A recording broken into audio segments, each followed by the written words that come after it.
Oh, this is water, by the way, just to be clear. I don't like coffee. I don't know why I needed to bring that up, but just thought I would.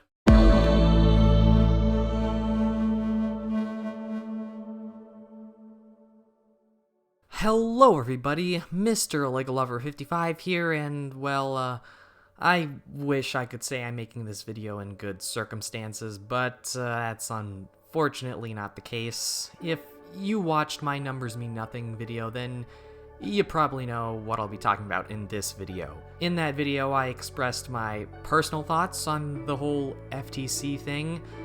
I'll be honest, when I made that, I was really holding out hope that there'd still be a way for me to continue doing what I love.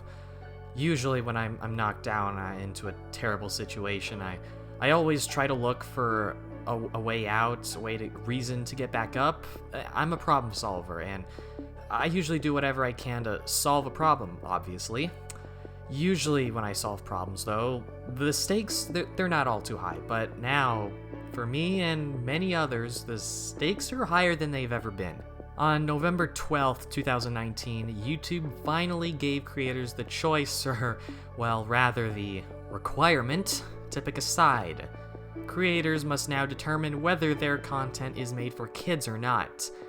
Now, I went into the cons of choosing one of these in my last video, but what I said was basically that those who flag their content as made for kids would lose things like the comment section, and those who flag their content as not for kids could lose a portion of their audience. Unfortunately, at the time I made that video, YouTube nor the FTC really specified much about the law that would be changing many people's lives. They finally did on November 12th, calling the law COPPA. And honestly, I thought that I would be okay. I thought that if I labeled my channel as not for kids and used my audience analytics as proof of that, I'd be okay. I even made a community post about this as a joke, thinking this would actually work. It wasn't until most recently, however, that JangBricks made a video about the whole situation. Jang did his research, something a lot of us in the LEGO community did not do, and I really applaud him for that. I recommend you go check out his video if you haven't already seen it, as it provides insight into what is actually going on with COPPA, and I feel I'm bound to get some things wrong about it in this video, so go check it out. But the main thing I took away from that video was that if I don't mark my videos as made for kids, then I'm screwed. Your intended audience doesn't matter. Your channel analytics to prove that doesn't matter. The automatic flagging on your content that gave you some semblance of hope doesn't matter. None of that matters. If you make LEGO videos, you are required by law to mark them as for kids. Even the more mature LEGO videos people make, it doesn't matter. If it's a LEGO video, then it's for kids. This means everyone, and I mean everyone in the LEGO community, will lose the notification bell, personalized ads, info cards, end screens, the ability for viewers to add your videos to watch later, which I don't understand, the community tab, and most importantly, the comments section. LEGO YouTube content creators are required by law to abide, or their channel could be terminated and or fined a fee of $42,000 US. Man, this actually sucks. I just got the community tab this year, and they'll already be taking it away from me by the end of it. I'll never even have had it for a full year. LEGO content on YouTube is safe as long as you mark it as for kids. However, the LEGO YouTube community will die. If you cut off the interaction between the viewers and the content creators, then there's no community, just an empty void full of numbers that mean nothing. And now, from what I've seen, there are some people who are okay with that, and that's okay. Don't hate on these people, and I'm not gonna point out anyone, of course, because although YouTube for me is a hobby, there are others who depend on it for their income, so they don't have much of a choice. And as for those who do YouTube as a hobby like me, we don't have much of one either. It's either we abide by the law, find some other platform if there even is one safe from COPPA, which there probably isn't, and there's definitely not going to be one as quality as YouTube, at least in terms of performance, or quit creating content entirely. And this is where I have to make a choice. Now, If you know me, I'm a really indecisive person. Making choices is honestly one of my greatest struggles in life. And yeah, this here is where part of the video is where things are going to get a bit philosophical. So I read some Aristotle a while back, and I think I'm now just understanding myself a little better than I did then. So Aristotle, he talked about virtues and vices. For every virtue, there are two vices on the opposite ends. Let's say courage, for example. Courage is the virtue which lies in the middle of the spectrum. One vice would be recklessness, which would be on one end of the spectrum. On the other would be the second vice, that being cowardice. This can be said for many other different characteristics such as moderation, ambition, truthfulness, etc. Normally, I try to aim for virtue, but every day of my life I look around and people are obsessed in their work or not worrying about it at all. I don't see very many people who are well balanced, at least at first glance, and it seems like most people aim for one of the vices rather than virtue. The middle, the balance, the in-between, as I like to call it. Being an inhabitant of the in-between, I can say it feels good except for the fact that I feel like I'm alone. Sometimes I question whether striving for virtue is even worth it if I'm alone. And I know this seems kind of weird to bring up, but this is exactly how I feel with this whole COPPA situation. After years of being a LEGO content creator on YouTube, I've always done what I normally do in real life. Strive for virtue. Make content for people of all ages. But now YouTube is forcing me to choose a vice. To keep making content without a community or quit entirely. I don't want to speak into an empty void, but I don't want to give up entirely either. At this point, my original virtue is impossible to achieve with YouTube. Dare I say it? I believe it's time to move on. The problem is I'm not entirely sure where to move on to.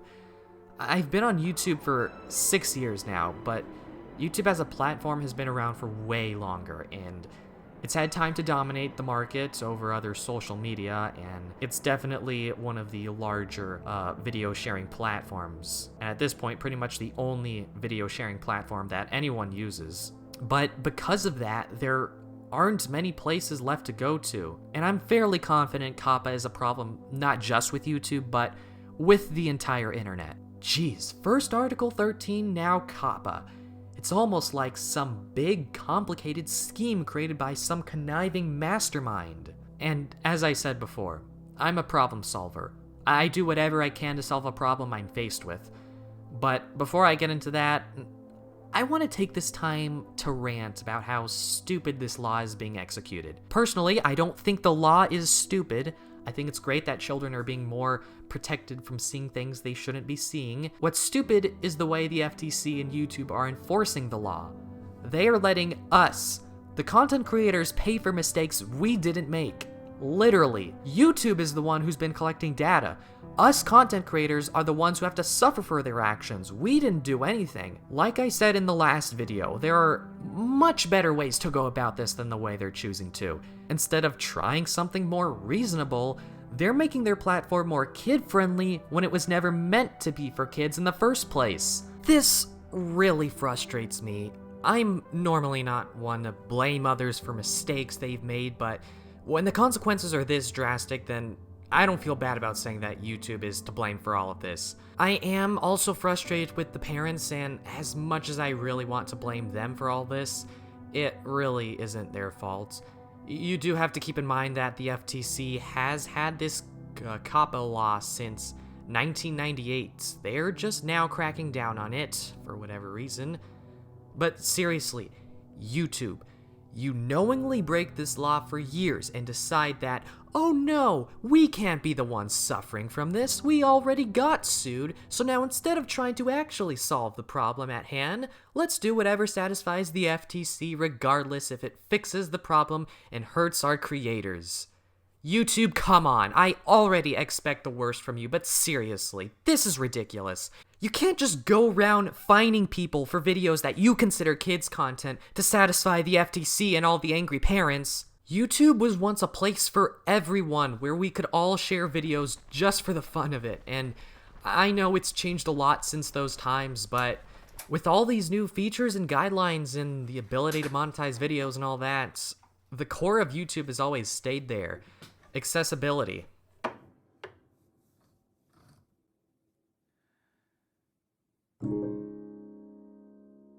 Now with this change, that core will be taken away from many creators. Many kids will now never have the dream of becoming a famous YouTuber, although I'm not sure if that's something to strive for in that mindset in the first place. At this point, I hesitate to even say that YouTube has changed. The word change has both a positive and negative aspect to it, and I don't like to think it really deserves the positive aspect at this point. YouTube hasn't changed. It's mutated into something ugly and depressing. And you know, when I made the numbers mean nothing video, I was really hesitant at first to release it. I wasn't sure how people would react, and I wasn't entirely sure if sharing my personal feelings on the internet was the best thing to do. But a while after posting it and seeing all your comments, I felt better about it. I'll probably feel the same way when I release this video, and hopefully I'll feel better once it's out. And I'm sorry if you don't have any interest in hearing my personal feelings, but I really just needed to get this off my chest and express it. You know, before all this, if someone asked me what my hobby is, I would have said Lego and YouTube, but now I realize YouTube isn't a hobby. It's just a platform. At this point, YouTube itself means nothing to me. This whole time, it was only a cover for the real hobby, which is video making. I realize now that doing YouTube and making videos are not the same thing. I still love making videos for others to enjoy, and I'm sure I always will. YouTube means nothing to me anymore. What matters now to me is the community I've created with it. And realizing this, I've solved the problem with the only suitable solution, at least for me. I'll still use YouTube. All my Lego-related videos will be marked as for kids by the end of the year, but as for the community, we can move. We can move somewhere else to discuss. With this said, I'll be expanding to other social media platforms to discuss. Before, I really only had YouTube and Twitter, but now I'll be attempting to expand to Instagram and Discord. By the end of this year, the comment section on all my videos will be gone. I'll try to preserve as many of the comments as I can before then, but as for the future, my new comment section will be on my Instagram posts and the, Discord server I've created, and also Twitter. I'll continue using that. I am also going to have a second channel to use as a backup in case something happens to this channel, because at this point, I'm just that paranoid. So please, if you care about this channel, about any of my videos, I'd greatly appreciate if you follow me on Twitter, Instagram, join my Discord, subscribe to my second channel. And I don't expect all 1,300 of my subscribers to join, but that's okay. I know whoever joins are those who really care about my content, and those are all the people I really need to continue on this new road. And for those of you who can't, but still watch my content, thank you. Thank you. So, for those of you who joined me, and any of you who plan to do something similar, I welcome you all to the in-between.